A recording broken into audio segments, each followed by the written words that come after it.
The late night talk show host talking about gun control. We have Steve Doocy that's in Las Vegas live anchoring the show from out there.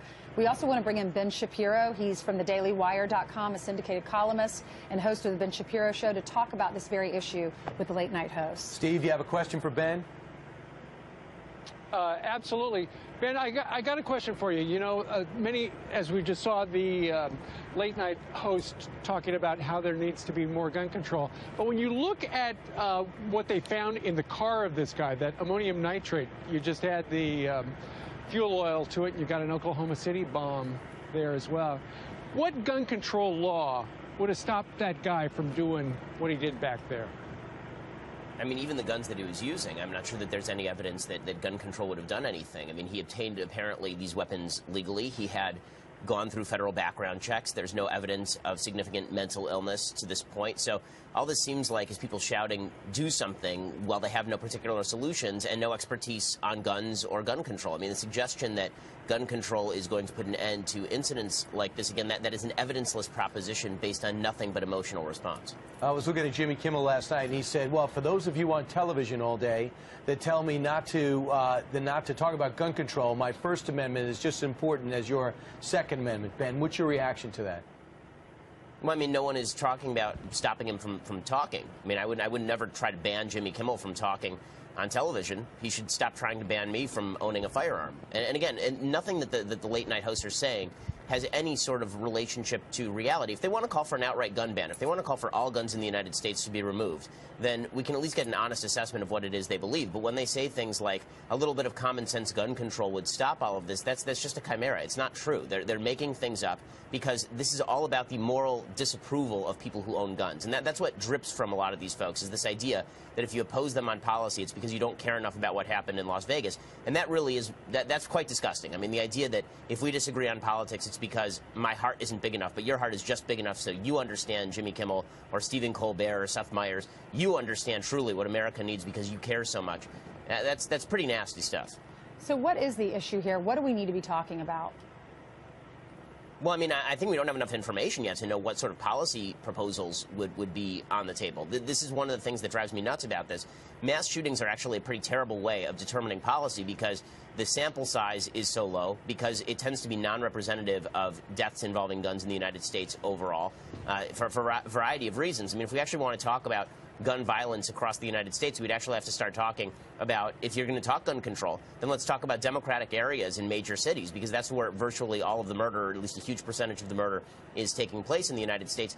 Even that, though, would be, I think, a false premise, because the fact is that the number of guns in the United States has gone up as the murder rate has gone down. Per capita, there are now 1.45 guns per American in the United States. There were less than 1 gun per Americans in the United States in 1993, and the murder rate has declined markedly since that time. So the idea that more guns equals more crime, or more guns invariably equals more mass shooting, the evidence is really weak on this stuff. Yeah, so what does that tell you? Does that tell you that more people owning guns with murder rates going down? Is it because we feel like using a gun we can protect ourselves more, owning a gun? Well, I mean, I think there's a case to be made for that. The truth is that correlation in these cases doesn't always equal causation. So saying more guns, less crime, it may be just as wrong as saying less guns, more crime. But by the same token, to suggest that if we just remove guns, that's going to send the crime rate down, it's not true. People keep talking about things like Australia, where there was a big gun buyback. And the fact is that in Australia, they only removed 1/3 to 1/5 of guns. The gun crime rate was declining markedly before that, and the United States is not the same as Australia. Try going to Texas and telling everybody they need to hand their guns over to the federal government and see how the gun rate, the gun death rate goes up. I also tell the people in England how safe they are when they've had 5 attacks over the last year, and they have very few guns over there, as well as France. Even law enforcement doesn't carry guns, right? As well as Spain. True, good point, Ainsley. And finally, I didn't know, I'm not a gun guy, I don't pretend to be, but now I'm finding about these bump fire stocks that allow a semi-automatic to be an automatic. And the fact is, according to the ATF, it was actually legal to do. Would you, as a pro-gun guy, entertain the fact that we get rid of some of that conversion? Yeah, I think I would. I mean, the fact is that the machine guns have been illegal for sale since 1986 in the United States. Devices that can convert a semi-auto to fire like an auto, I think there's pretty widespread support for getting rid of some of these devices. That said, a bump stock is very easy to make yourself, to imitate. Firing a semi-auto at a high rate is not particularly difficult to train to do. So I think that we can do it. I wouldn't use it as this sort of this panacea. I don't think that you can use it as a cure-all. The idea that would cure these problems. The vast majority of mass shootings have not taken place with automatic weapons or even semi-autos being fired like autos. They've been with semi-automatic rifles or mostly with handguns. Okay. Ben Shapiro, thank you for joining us. So, John, do we have a duty to routinely arm all police officers? I think it's time that we actually did arm the police, routinely arm them. I think we need to drop this cliche of always comparing it to America as well. We're in Belfast today. The police here all carry guns.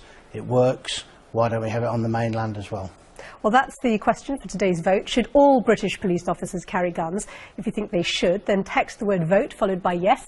If you disagree, text vote followed by no. And our text number is 81771, and texts will be charged at your standard message rate. You can also vote online or on our website. And for full terms and conditions, visit bbc.co.uk/Sunday Morning Live. And we'll show how you voted at the end of the programme. Douglas Murray, John's saying that we shouldn't look to America, but it is interesting that they do routinely arm there. You don't think there's a case for going down that line? I think it's always tempting at a time like this to go for an option like this. You know, everyone's still horrified by the tragedy earlier this week, and people want an answer to it. The thing is, you can never stamp out human wickedness entirely. You can never have a complete answer to it. And the same way you can't stamp out violence, much as we wish that no one ever carried a gun in our society. There will be people who will. The question then is, what do you do about that? My own view, my own experience of studying some of this is that it is a highly specific skill, having the skill to fire particularly in very crowded areas, as our cities are, and where the places where gun crime happens most often. And just to fall for the cliche of making the American comparison for a second, it's worth considering. Just in the summer, people may remember that there was a shooting on Fifth Avenue in New York where a man shot his former colleague outside the Empire State Building. Now, two police who were armed, like most all New York police, pursued the man, and he took out the gun again. There was a firefight. Now, 9 members of the public were wounded, a number of them very severely and hospitalized. Now, none of them actually were wounded by the gunman. They were wounded by the 2 policemen who, in the middle of a crowded street, started firing off rounds. I don't think that's a happy situation, and I think it shows that there's a level of amateurism that enters this if it is not specific, if there are not just specific units, as we have in Britain, who are trained in the use of firearms. Interesting.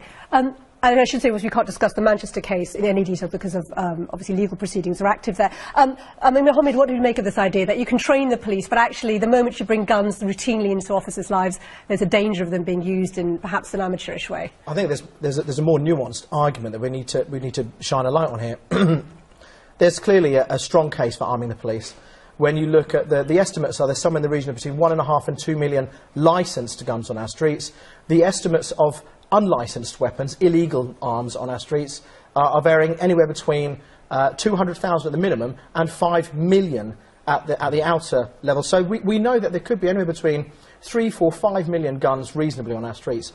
And increasingly, we're seeing more and more weapons used in regular crimes.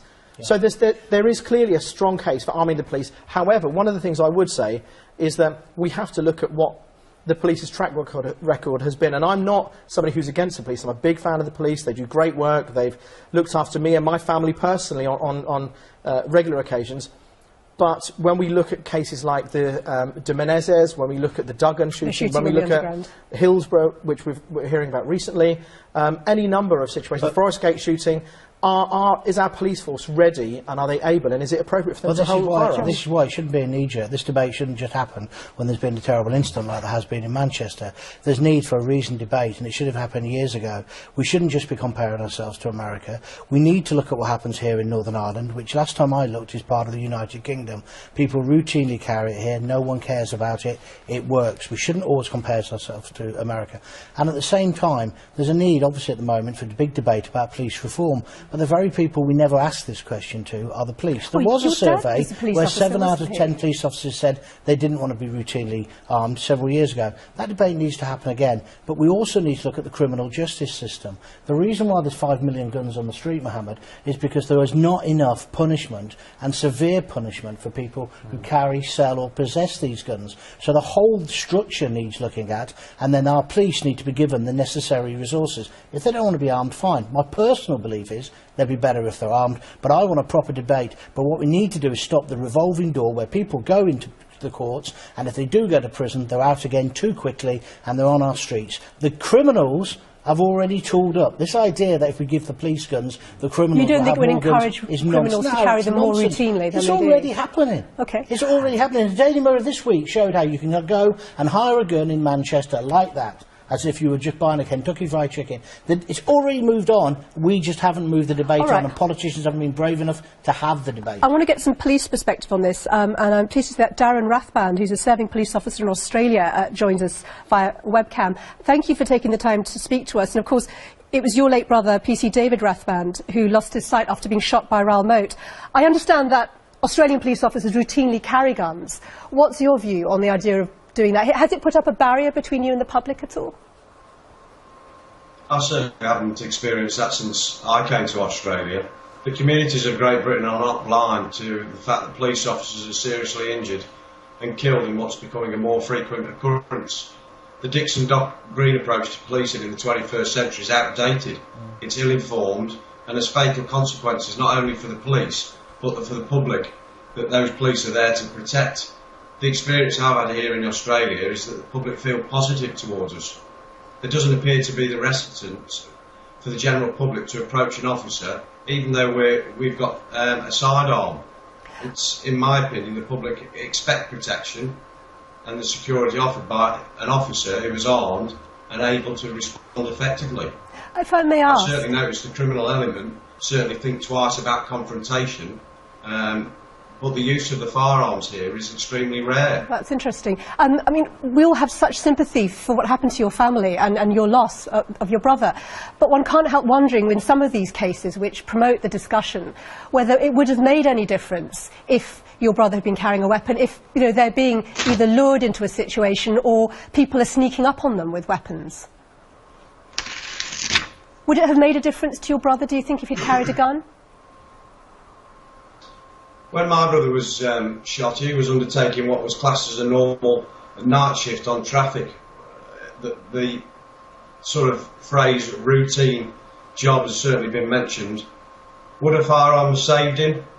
Maybe not, but it may have certainly given that deterrent to the person who crept up on him and shot him and gave him the catastrophic injuries that David sustained as a direct result of being shot with an unlicensed illegal firearm. Thank you. Thank you. It isn't always a gun that kills police. More officers are killed by the use of screwdrivers and knives. They need to be given the ability to protect themselves. Thank you very much for joining us, Mr. Rathband. I also want to bring in Andy Redhead, who's a former firearms officer for the police here. Andy Redhead, you'd have heard what Darren Rathband said. He feels it's important that police officers are given the access to weapons to defend themselves. Many families like that say it's time. Do you not think they're right? Officers think it's right now? Good morning. I can understand exactly where family members come from on every occasion that an officer loses their lives in a situation where a firearm is involved and used against them. I think we have to respect, I think there's several things actually here, and I think debate is good and healthy and perhaps timely. However, we have to respect the fact that the latest poll suggests that 4 out of 5, over 80% of police officers, do not wish to be armed in the UK. That has to be respected. But that was some years ago, before the recent spate of shootings. Absolutely, and the new poll and the recent shootings and all the rest of it. However, I suspect that figure will not be massively adjusted because of recent events. We have to ask and think on various things. Firstly, how many experienced police officers, etc., would choose to leave service if it was forced upon them to carry a firearm? And how many years would it take to recover that expertise in the various specific specialist roles if someone chose to walk away because they didn't want to carry a gun? Secondly, firearms is a skill set like anything else in the police service, and in the last 3 decades, the police service have had to learn new skills. It's a skill set. If we wanted to routinely arm our officers, not everybody would be competent and proficient after training to be signed off as qualified. Okay. And one weapon is one set of training. So firearms officers, myself when I was in service, carried several firearms, and there's different skill sets and use of those firearms. Okay, let's get some... The ability to then ramp up 100,000 plus police officers into firearms qualification would take years. Okay. Yes, there's a debate, but it's not something that could happen overnight. All right, thank you. I mean, it would take a long time to do. Thank you so much. I mean, if you set aside the practicalities of how long it would take and the budget for it, there's an interesting argument there about whether many officers would really want to do this. And do you accept that, John? No, I do accept that, and that's why I'm saying that what needs to happen is the police need to be consulted.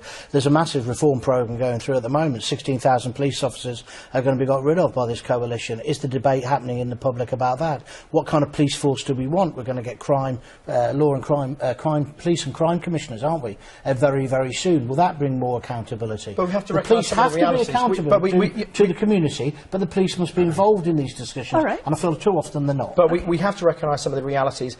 I'm not sure it's an accurate thing to compare Britain to the US, but what maybe we should compare to is other European countries. And in 2003, there was a study done between some of the Nordic countries, between Norway and Sweden, which have very similar social circumstances. And in Norway, they don't arm the police. In Sweden, they do arm the police. And funnily enough, there were significantly more shootings by police officers of criminals and suspects in Sweden. So when you routinely arm the police, you do see a massive upspike in use of that firearm, and they turn to it more often. Well, and what do you think, Douglas? I'm struck by the fact that, of course, Norway's had one of the worst mass shootings in history, and in a way there's no direct connection between officers carrying guns and terrible extreme crimes like this. No, as I say, I mean, you can't stop human evil, you can't stop human wickedness. So everything in this discussion has to be how you limit the suffering, how you limit crime. And one of the things, as I sort of mentioned earlier, is that there is this terrible tendency in this country, I mean in every country, but when something terrible happens, you have an immediate reaction of the way to sort it out. The fact is that in this situation we have in Britain, it's about things at every step of the way. It's about the criminal justice system working better. It's about building prisons to imprison people who do. We can't send people to prison when they have guns quite often because people say there aren't enough places. Build more prisons. All right. I want to bring in Jenny Jones as well here, who stood for London Mayor for the Green Party and is very well known as Deputy Chair of the London Assembly's Police and Crime Committee. I wonder what your view is on this debate, particularly in the light of some of these terrible public order issues where the police have committed errors, whether it's the riots or other situations. What do you think of the idea of adding guns into that mix? I think it would be an absolutely disastrous idea. Although we can't compare exactly the same to the States, in a 10-year period, 500 police officers were killed on duty. 10% of them had their own guns turned against them. So if you add another 150,000 guns to the streets routinely, you are going to have less safety. That's less safety for everybody, police officers included. John, you disagree. Why? That's absolute nonsense, because you can take that round the other way. When they flooded the streets of New York and had a zero-tolerance policy, crime went down, didn't it? So, this is nonsense. This is why Douglas... graffiti. That wasn't all about carrying guns. No, it wasn't all about carrying guns, but they did carry guns. But it was about having a more visible police presence, which goes back to what Douglas is saying. We need a proper, holistic debate about this. We need to involve the police in this. I mean, you're highlighting, in typical BBC fashion, if you don't mind me saying, that somehow the police are gun-toting gangsters. And yes, there have been some terrible incidents. No, we're not saying that at all. You suggested during the riots. No. But the issue was that there are issues where the policing tactics are sometimes criticised. Of course, and what will be the situation with guns in that? There'll be dreadful mistakes, but that isn't a reason for not having the grown-up debate. And we shouldn't be having the debate now after these tragic killings. What we should have been having is ages ago. We need to involve the police in this. We need to involve the general public in it. And I certainly think at this moment in time, when we've got gun-toting gangsters on our streets and over 5 million weapons, one thing for sure we shouldn't be doing is cutting the British police force by 16,000 people. That's the real debate. you don't think it would add to the stress of police officers to routinely arm them when you could just bring in these specialist units in these really difficult situations? I don't think the issue is whether or not you add to the stress of police officers. It's about whether or not the police are able to police effectively. Yeah. The fact is, in this country, we are very reactive about this at the moment. You know, there seems to be a police overreaction on something, or there is a police overreaction. Suddenly, everybody says the police are, need to be pulled off. Then the police are pulled off, and then, as we saw a couple of years ago with student protests, they go in and smash up a building. Everyone says, "Where were the police?" It can't keep on being this weird. And if the police step out of line, like for example the Hillsborough allegations, then the police should be put before the courts, just like senior politicians should be as well. I think this idea that all police, as a result of this, are baddies, or because of the killing of the Brazilian. I think there's one important. Very briefly, last word to you, Mohammed. There's very little evidence to show that permanently arming the police force will reduce gun crime or serious crime in this country. However, there is sufficient evidence to show that targeted use and temporary measures of gun crime can reduce tensions and elevate crime. Thank you. I want to very briefly get in a couple of comments. One from a serving police officer: punishments need to be harder and tougher in the first place to deter criminals. That's what you were saying, John. Protection by the courts is what we need instead of carrying guns. Andy, another police officer: I think carrying a firearm would create a barrier between police and the public in this country. But thank you all very much for that.